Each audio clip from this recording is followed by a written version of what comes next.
Hi guys, welcome to యూనిస్వే. ఈరోజు మేము ముందుకు తీసుకొచ్చాం కింగ్స్టన్ మూవీ రివ్యూ. ఇది తమిళ్తో పాటు తెలుగులో కూడా ప్రమోషన్స్ బాగా గట్టిగా చేశారని మూవీకి వెళ్ళాను. ఇంతకు మూవీ ఎలా ఉందో చెప్పాలంటే నాకైతే నచ్చలేదు మూవీ. ఇంకా స్టోరీ విషయానికి వస్తే, కింగ్ అదే మన హీరో తుతూరు ప్రాంతానికి చెందినవాడు. ఆ ప్రాంతానికి సముద్ర శాపం ఉంటుంది. ఆ ఊరు వాళ్ళు ఎవరు సముద్రంలోకి వెళ్ళినా తిరిగి చనిపోయే బయటకు వస్తారు.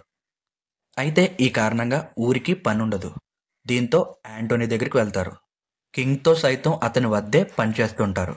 అక్కడ యాంటోనీ చేసే పనులు నచ్చక ఒక టైంలో కింగ్ ఎదురు తిరుగుతాడు. దీంతో కింగ్తో పాటు అతని ఊరు మొత్తానికి పని లేకుండా పోతుంది.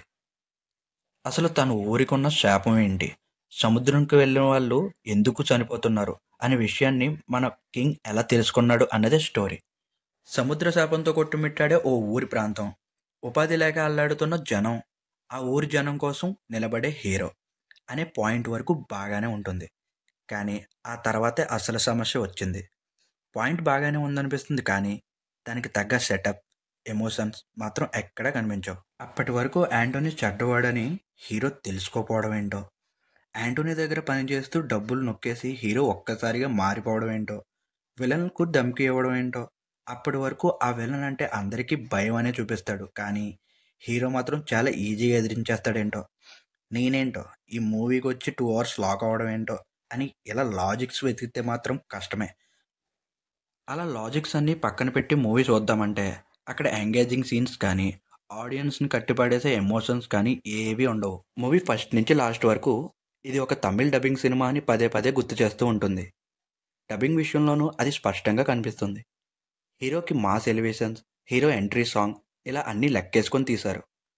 కానీ అసలు ఎమోషన్స్ కనెక్ట్ అవుతుందా, ఆడియన్స్కి నచ్చుతుందా అని మాత్రం ఆలోచించలేదు. హీరో అండ్ హీరోయిన్ మధ్య లవ్ ట్రాక్ సెట్ అవ్వలేదు. సముద్రంలోకి వెళ్ళేందుకు హీరో ఫిక్స్ అవడంతో ఫస్ట్ హాఫ్ కంప్లీట్ అవుతుంది. ఇంకా సెకండ్ హాఫ్ మొత్తం అడ్వెంచరస్గా ఉంటుంది. అందరికీ అర్థమైపోతుంది, ఒకే పడవ 4-5 క్యారెక్టర్ల మధ్య వచ్చే వింత జీవులు, అవి దయ్యాలా అంటే ఏమో అనే ఆన్సర్ మాత్రం వస్తుంది. చివరికి అది ఒక ఆత్మ అని అర్థమవుతుంది. అసలు అక్కడ సీన్లు ఏవి కూడా అంతగా ఎక్కవు. ఇంకా పెర్ఫార్మెన్స్ విషయానికి వస్తే, జీవి ప్రకాష్ ఇలాంటి రాన్ రస్టిక్ పాత్రలు ఈజీగా చేస్తుంటాడు. పాత్రకు తగ్గట్టు మేక్ ఓవర్ కూడా అవుతాడు.